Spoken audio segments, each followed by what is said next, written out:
I just completed Charlie Wallace's 10-week guitar master of the fretboard course. It was 30 years ago when I picked up a guitar, and I remember at the time how cool it was just to be able to play some chords, a few notes, jam along to some of my favorite songs. After a while being self-taught, I got into a rut. That rut stayed the same for decades.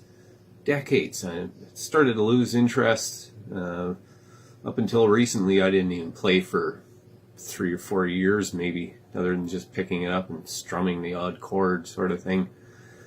Having taken the Master of the Fretboard course, I've gained so much knowledge that it's come back to being that cool feeling when I pick up a guitar again, and it's like, yes, I'm gonna try this. I'm gonna do that thing that I learned last week. I'm gonna see how that I can apply that to the things that I like to play and the things that excite me about music.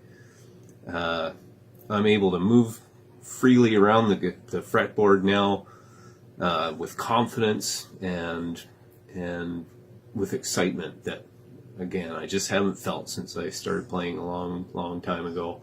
So thank you very much, Charlie. Thank you to your crew as well.